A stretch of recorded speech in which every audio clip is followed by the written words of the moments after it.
Hey guys, so today I'm going to be reviewing. It's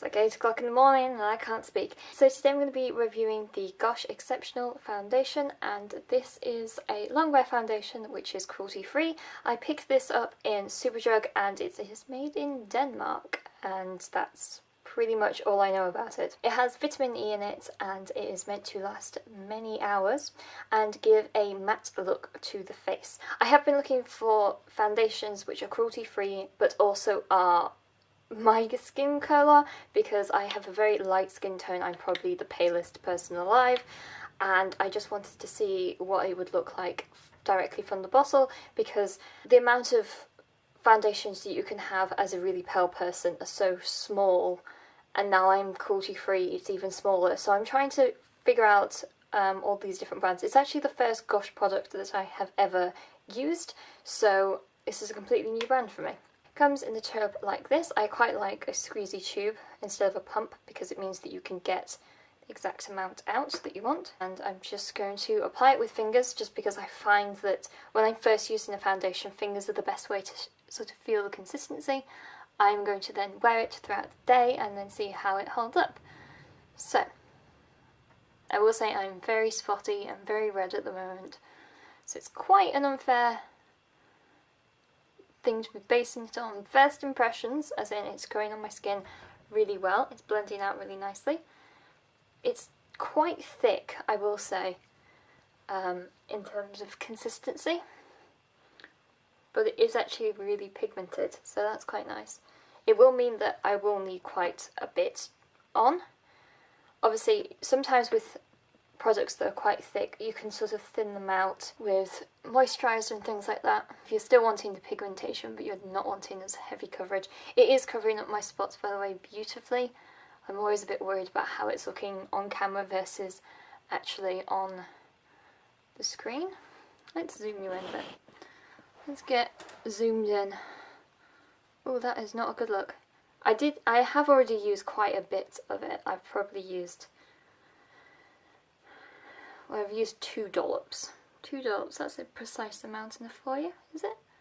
2 dollops of stuff. This is where camera world and what my face actually physically looks like world is vastly different. In my viewfinder, I can at the moment see the fact that it's still very red around here and it's not looking too smooth, as in my face isn't looking quite even. However, in real life my face is looking very even. It's a very nice colour, that is the one thing that I'm always very concerned about, but it is looking a very nice colour altogether. It is covering up very nicely. It's already feeling like there's nothing on my skin. It's set quite nicely. I will just put a tiny bit more, because I'm just going to be using the foundation today. I'm going to make sure that I've put more around my chin area, like where I would normally put my concealer. I don't just use foundation just for this test. I think it's good to only test one type of base product at once. At this very moment my face is feeling very smooth, and also I think it's set to, I wouldn't say it's set to powder, I wouldn't say it's like a proper powder finished foundation, but it definitely has set completely. I don't feel like there's anything on my face at the moment. It is feeling very nice. The colour is amazing. Maybe people in Denmark have as pale skin as me, so that's why they can actually produce something that's the right shade for me. It's blended really well, it's blended really nicely. I feel like it's covered up a lot. Obviously I would put concealer on afterwards and not just have full face of foundation, so I'm making this kind of an unfair test, but it's a good way to sort of make sure that nothing else is happening. I will just quickly put on the rest of my face makeup and wash my hands and things, just so I can see what it's like after about 5 minutes. It's been about 5 minutes. I will say that my face now feels like it's completely set, like there is nothing on my skin, which is amazing because it means that I don't have to powder or anything else. I will say that it is a very matte finish, and that is partly to do with it. You don't tend to need to powder when you have a matte finish foundation. So first impressions, really like it, love the colour, love the consistency. It might be a tiny bit too thick for my personal liking, but I might just use some kind of moisturiser or primer to thin it out a bit just to make it the consistency that I personally like. But overall, I generally like it, and I'm going to wear it throughout the day and give you some updates on how it's holding up. Hair's looking slightly windswept, but overall it's okay.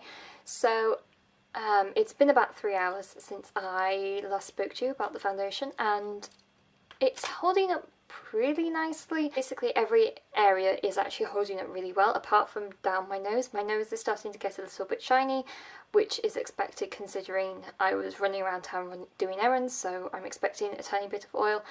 Around my chin area, especially this little guy here, this little friend that sprouted up this morning, that little friend is obviously, it is more noticeable now. However, I would be using concealer, and a very strong concealer at that, to cover that up normally, but I am just testing just the foundation. I don't want any other extenuating results messing with the findings in a true scientific manner, but that is sort of an issue at the moment, but would use concealer normally, so I'm not actually that bothered. Same with my nose, which is getting a tiny bit shiny. But again, I probably would powder, and I haven't even powdered today, so that is good. My face is not feeling dry or oily or anything like that, so that is overall very good. So that's after 3 hours of wearing and actually being outside, so that's good.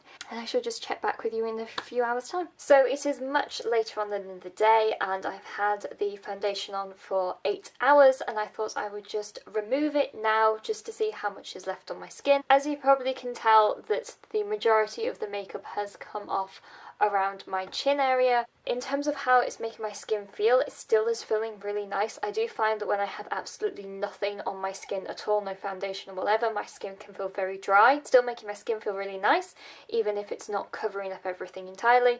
My forehead and sort of my cheeks and everything are looking pretty much okay. I feel like it is oxidized slightly. When I really look at my face, it is much darker than when I first applied it.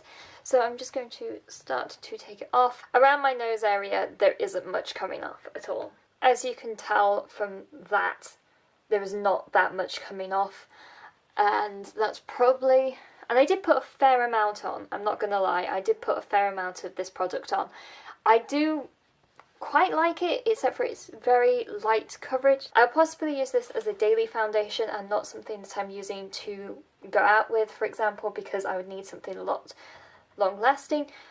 Perhaps if I powdered, if maybe I reapplied it, perhaps if I applied with a brush, it might be a lot better. So I will fully test this and review it on my blog after I've had it for a few more weeks and stuff, because you can only really tell so much from one review. So that is my review of this foundation, and I shall talk to you guys later. Bye!